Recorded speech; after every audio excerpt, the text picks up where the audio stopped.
மறக்காம சர்ப்ரைஸ் பண்ணுங்க. தேங்க்யூ. ஏமா வருத்தப்படுற? சந்தோஷப்படு. எல்லாரும் வயசு குறையணும்னு தான் நினைக்கிறாங்க. சந்தோஷப்படு. இதுக்கே வருத்தப்படுற? நீ சந்தோஷமா போயிட்டு வான்னாரு. அப்ப இந்த அம்மா சொல்லிச்சான், டாக்டர் நான் எனக்காக வருத்தப்படல, இடுப்புல பாருங்க 1 வயசு குழந்தை, கை குழந்தை, இது ரொம்ப ஆர்வத்துல ஒரு 70-80 மாத்திரையை சாப்பிட்டுட்டு, இது என் வீட்டுக்காரரு, இவர் உட்காந்துட்டு இறங்க மாட்டேங்கிறாரு கீழே, இது எதையாவது மாத்திரையை கொடுத்து கீழே இறக்கி விடுங்க டாக்டர், இல்லைன்னா நான் இப்படியே தூக்கிட்டு எங்க அலையிறது இதை அப்படின்னு தான். அவரு என்னமோ நம்ம இந்த உலகத்துக்கு நமக்கு சம்பந்தம் இல்லைங்கிறது மாதிரி கட்டாரில் ஆயில் வச்சுட்டு அவர் பாட்டு உட்காந்துருக்காரு. அவர் இப்படி ஆயிடும். இயற்கைக்கு மீறி நம்ம அப்படி வயசை குறைக்க முடியாது. ஆனா குழந்தை மாதிரி வாழலாம். அதான் இயேசுநாதரே சொல்லுவார், ஒரு குழந்தை மாதிரி இருங்கள்னு சொல்லி ஒரு வசனம் வரும். குழந்தை மாதிரி இருங்கள் அப்படின்னா என்ன?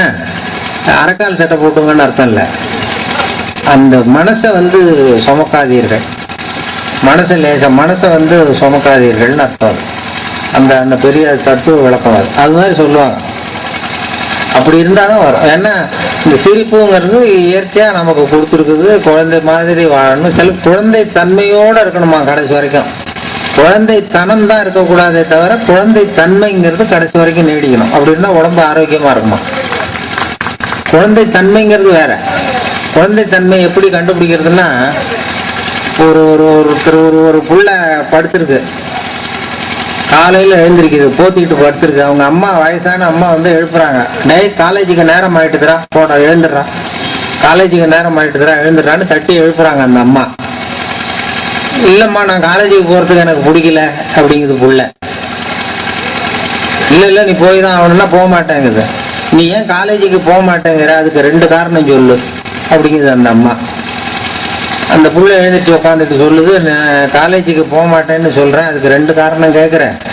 முதல் காரணம் அங்க இருக்கிற வாத்தியாருக்கெல்லாம் என்ன பிடிக்கல, 2வது காரணம் அங்க இருக்கிற பசங்களுக்கும் என்ன பிடிக்கல, அதனால நான் போக மாட்டேன் அப்படின்னு இழுத்து போத்திட்டு மறுபடுத்துட்டு அந்த புள்ள. மறுபடியும் இந்த அம்மா தட்டி எழுப்பிட்டே, அப்படிலாம் சொல்லக்கூடாது, நீ போய் தான் ஆகணும், எழுந்துடுறா அப்படின்னா எழுந்திரிச்சு உட்காந்துது புள்ள. அப்புறம் அந்த புள்ள அம்மாவை கேக்குது, என்ன நீ காலேஜுக்கு போய் தான் தீரணும்னு சொல்றிய, ஏன் அப்படி சொல்ற, நீ 2 காரணம் சொல்லு அப்படின்னு புள்ள அம்மாவை பார்த்து கேக்குது. அப்ப அந்த அம்மா சொல்லிச்சான், நீ அவசியம் காலேஜுக்கு போய் தான்டா தீரணும், ஏன்னா முதல் காரணம் உனக்கு வயசு 54, 2வது காரணம் நீ தான் பிரின்சிபால், எவ்வளவு வயசானாலும் அவங்க அம்மாவுக்கு அது புள்ள தானே. அதுதான் குழந்தை தன்மைங்கிறது. 54 வயசுலயும் குழந்தை தன்மையோட இருக்காரு பாருங்க, அவருக்கு நோய் நொடி வராது. அதான் குழந்தை தன்மைக்கும் குழந்தை தனத்துக்கும் உள்ள வித்தியாசம். குழந்தை தனங்கிறது அடம் பண்றது, அது இது நான் போக மாட்டேன் அப்படிங்கிறது. அது மாதிரி அந்த தன்மை வேணுமா, அதுதான் ரொம்ப முக்கியம். சித்த சுவாதீனத்துடன் கூடிய பைத்திய தன்மையுடன் வாழ கற்றுக்கொள்ளுங்கள் அப்படிங்கிறது ஒரு பெரிய உபதேசம் இந்த காலத்துக்கு. சித்த சுவாதீனத்துடன் கூடிய பைத்தியத்தன்மை அப்படின்னு ஒரு பெரிய தத்துவம் சொல்லுவாங்க. அது என்ன சித்த சுவாதீனத்துடன் கூடிய பைத்தியத்தன்மை அப்படின்னா, இப்போ உங்க வீட்டுல நீங்க பேசிக்கிட்டு இருக்கீங்க, கணவன் மனைவி, நீங்க சொல்றீங்க 8யும் 3யும் பெருக்கினா 24ங்கிறீங்க. உங்க வீட்டுக்காரர் இல்ல 23ன்னு சொல்றாருன்னு வைங்க, உடனே சண்டைக்கு போகக்கூடாது அவர்கிட்ட. இல்ல பரவாயில்ல, நீ 23ங்கிற, நான் 24ங்கிறேன், எங்க வாத்தியார் 24ன்னு சொல்லி கொடுத்துருக்காரு, உங்க வாத்தியார் 23ன்னு சொல்லியிருப்பாங்க போல் இருக்கும், வாய்ப்பாட்டுலயும் எத்தனையோ எடிஷன் இருக்கு இல்லையா, அதனால நீ சொல்றதும் சரிதான், நான் சொல்றதும் சரிதான் அப்படின்னு போகணுமா. அதுதான் சித்த சுவாதீனத்துடன் கூடிய பைத்தியத்தன்மை. 24 தான் சரிங்கிறது சித்த சுவாதீனம். 23ஐயும் சரின்னு ஒத்துக்கிறோம் பாருங்க, அது பைத்தியத்தன்மை. அந்த மனோபாவம் இருக்கிறவங்களுக்கு வாழ்க்கையில பிரச்சனை வராதான். அது பெரிய இதா சொல்லுவாங்க. இப்ப ஒருத்தன் ஒரு பேங்க் உத்தியோகத்துக்கு போனான், பேங்க்ல வேலை பார்க்கறதுக்கு போனான். அங்க இன்டர்வியூல கேள்வி கேட்டாங்க, பேங்க்குக்கு வந்திருக்கிறான் வேலை பார்க்க, இவனை கணக்கு தெரியுதான்னு பார்ப்போம்னு சொல்லி 8யும் 3யும் பேருக்கு நான் என்னடான்னு கேட்டிருக்காங்க. இவன் வாய் தவறி பதட்டத்துல 23ன்னு சொல்லிவிட்டான். 8யும் 3 24 தெரியும், பதட்டத்துல அவனை 23ன்னு அவசரத்துல சொல்லிட்டான் இன்டர்வியூல. சரி போயிட்டு வந்துட்டாங்க, எழுந்திரிச்சு வெளில வந்துட்டான். வெளியில யோசிச்சு பார்த்தான், ஆஹா, இது ஒரு சின்ன கணக்கு, 8 3 பெருக்களே தெரியலன்னா எப்படி இதுல பேங்க்ல வேலை கொடுப்பாங்க? அதையே நம்ம தப்பா சொல்லிவிட்டோம், ஏதோ அவசரத்துல வளரிட்டோம், நமக்கு நிச்சயமா இந்த வேலை கிடையாது அப்படின்னு வீட்டுக்கு போயிட்டான். வீட்டுக்கு போனா ஒரு 10 நாள்ல அப்பாயின்மெண்ட் ஆர்டர் வந்துட்டுது, வந்து வேலையில சேர்ந்துக்கிடான்னு. அப்போ அவன் நினைச்சானா, சரி அவரும் சரியா காதல வாங்கல போல இருக்கு நம்ம சொன்னதை, அதனால இதை அவர்கிட்ட சொல்லிடக்கூடாது, நம்ம நேராக போய் வேலையில் சேர்ந்துருவோம், உண்மையை சொன்னோம்னா துரத்தி விட்டுருவாரு அப்படின்னு சொல்லி கம்முன்னு போய் வேலையில் சேர்ந்துட்டான். ஒரு வேலை பர்மனெண்ட் ஆனதுக்கு அப்புறம் நிரந்தரமாக்கி விட்டாச்சு, வேலை உத்தரவு வந்தது, இனிமே வந்து வீட்டுக்கு அனுப்ப முடியாது. அந்த பர்மனெண்ட் ஆர்டர் வந்த பிறகு அந்த மேனேஜர்கிட்ட போய் உக்காந்தான். சார் அன்னைக்கு நடந்தது தெரியுமா உங்களுக்கு? இனிமே சொல்லி தப்பு இல்லை, ஒன்றும் நடக்காதுன்னு சொல்லி, அன்னைக்கு இன்டர்வியூல ஒரு கேள்வி கேட்டீங்க, 8 3 பேருக்குண்ணா என்னன்னு என்ன கேட்டீங்க, நான் வாய் தவறி 23ன்னு சொல்லிட்டேன், நீங்களும் அதை சரியா கவனிக்கல, எனக்கு இந்த வேலையை கொடுத்துட்டீங்க சார், ரொம்ப தேங்க்ஸ் அப்படின்றான். அப்போ அவர் சொன்னார், அப்படி உட்காரப்பா அப்படின்னு உட்கார வச்சு இந்த மேனேஜர் சொல்லியிருக்காரு, அன்னைக்கு இன்டர்வியூ நடந்த அன்னைக்கு ஒன்னையும் சேர்த்து 294 பேர் வந்தீங்க இன்டர்வியூக்கு, நான் 294 பேர்கிட்டையும் இந்த கேள்வி கேட்டேன், 8 3 பேருக்குண்ணா என்னன்னு, நீ சொன்னதுதான் நியரஸ்ட் கரெக்ட் ஆன்சர், அதனாலதான் நான் வேலை கொடுத்தேன், இல்லைன்னா கொடுத்துருக்க மாட்டேன்னாராம். அதாவது வாழ்க்கையில வெற்றி பெறணும்னு நினைக்கிறவங்க நியரஸ்ட் கரெக்ட் ஆன்சர் தான் பார்க்கணுமா, பர்ஃபெக்ஷன் பார்க்கக்கூடாது. குடும்பத்துல வெற்றி பெறணும்னு நினைக்கிறவங்க நியரஸ்ட் கரெக்ட் ஆன்சரை பார்க்கணும். நீங்க நினைக்கிறது மாதிரியே உங்க வீட்டுக்காரரோ அல்லது வீட்டுக்கார அம்மாவோ 100க்கு 100 சரியா இருக்காது, கொஞ்சம் கூட குறைச்சதான் இருக்கும். அது சரிதான், நியரஸ்ட் கரெக்ட் ஆன்சர் கிட்டத்தட்ட சரிதான் போகணும், அப்பதான் வாழ்க்கை நிம்மதியா இருக்கும். நியரஸ்ட் கரெக்ட் ஆன்சர்ங்கிறது ஒரு பெரிய தத்துவம், பிலாசபி. இதுல எல்லாம் கணக்கு வழக்கு சயின்ஸ்ல போய் நியரஸ்ட் கரெக்ட் ஆன்சர் பார்க்க கூடாது. இது வாழ்க்கைங்கிற கலையில தான் அது. சயின்ஸ் அறிவியல் விஞ்ஞானத்துல எல்லாம் போய் நியரஸ்ட் கரெக்ட் ஆன்சர் பார்த்தா போதும்னு நினைச்சிருப்பேன். ஒரு ராக்கெட்ல செவ்வாய் கிரகத்துக்கு ஒரு ராக்கெட் அனுப்புறோம், செவ்வாய் கிரகத்துக்கு அனுப்புறோம், தவறி போய் புதன்ல இறங்கி விடுது, சரி ஒண்ணுதானே வித்தியாசம், பரவாயில்ல, நியரஸ்ட் கரெக்ட் ஆன்சர்னு போகக்கூடாது. அதுல எல்லாம் அது மாதிரி பார்க்க கூடாது. இது வாழ்க்கைங்கிற கலைக்கு அப்படி ஒரு இது சொல்றாங்க. அது இல்லறம்ங்கிறது அது ஒரு பெரிய நல்ல குடும்பம்னு சொல்லுவாங்க.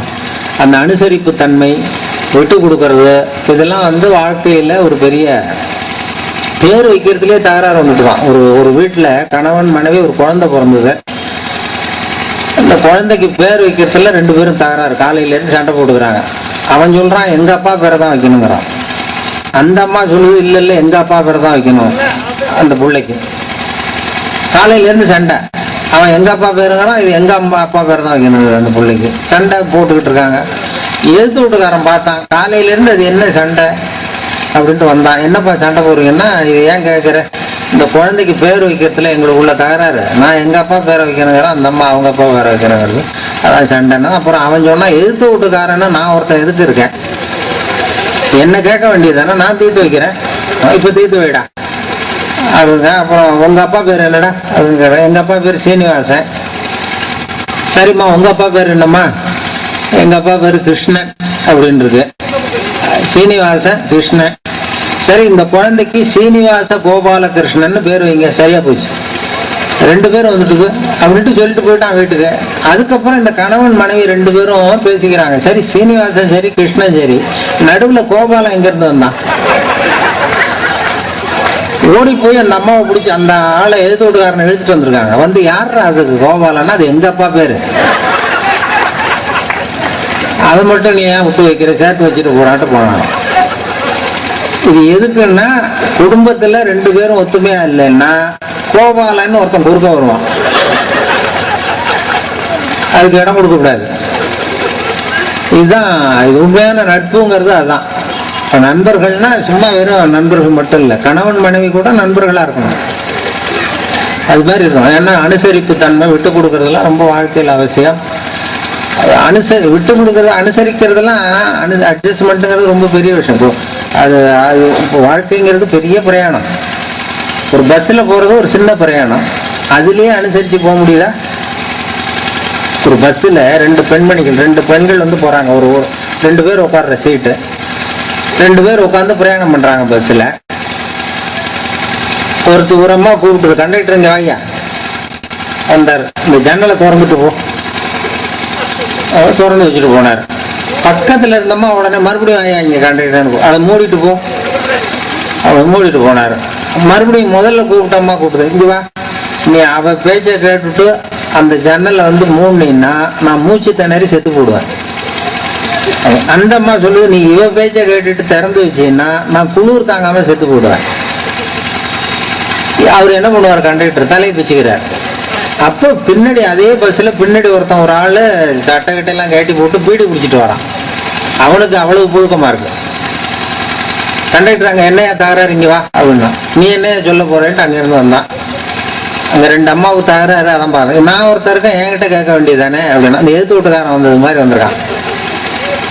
நீ என்ன அது என்ன தகராறு என்கிட்ட சொல்லு அப்படின்னு இருக்கான் அவன், இந்த பீடி குடிச்சவன்.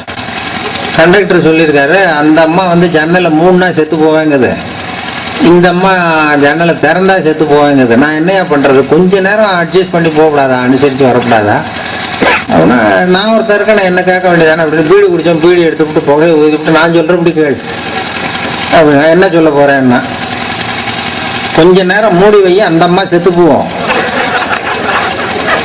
அதுக்கப்புறம் கொஞ்ச நேரம் திறந்து வை, இந்த அம்மா செத்து போவோம், நாம நிம்மதியா போகலாம் அப்படின்னு சொல்லிட்டு பீடியை குடிக்க ஆரம்பிச்சுட்டான். அவருக்கு கோவம் வந்துட்டு கண்டக்டருக்கு, உனக்கு என்ன, நீ பாட்டுக்கு போற போக்கில் சொல்லிட்டு போடுவ, அந்த ரெண்டு அம்மாவும் செத்து போச்சுன்னா அந்த ரெண்டு அம்மாவோட வீட்டுக்காரனுக்கு யாரு பதில் சொல்றது அப்படின்னா, ரெண்டு பேருக்குமே நான் தான் வீட்டுக்காரன். நான் அதனாலதான் அந்த யோசனையை சொன்னேன் அப்படின்னு சொல்லி அவன் பீடி குடிக்க ஆரம்பிச்சாங்க. அப்படி இருக்கு உலகம். வாழ்க்கைங்கிறது ஒரு சின்ன ஒரு கொஞ்சம் தூரம் போறதுக்குள்ள ஒருத்தர் அனுசரிச்சு உட்காந்து போகலன்னா, வாழ்க்கைங்கிற பெரிய பிரயாணத்துல எவ்வளவு தூரம் அனுசரிச்சு போறது, அப்படி ஒரு பெரிய இது வந்துடும். அதனால ரொம்ப குடும்பத்திலாம் ரொம்ப கவனம் தேவை. ரொம்ப அந்த சந்தேகம் வேற, சந்தேகம்ங்கிறது ஒரு பெரிய வியாதின்னு சொல்லுவாங்க. அது முதல்ல இப்போ ஒருத்தன் புதுசா ஒரு பொண்ணை கல்யாணம் பண்ணிட்டு வந்தான்.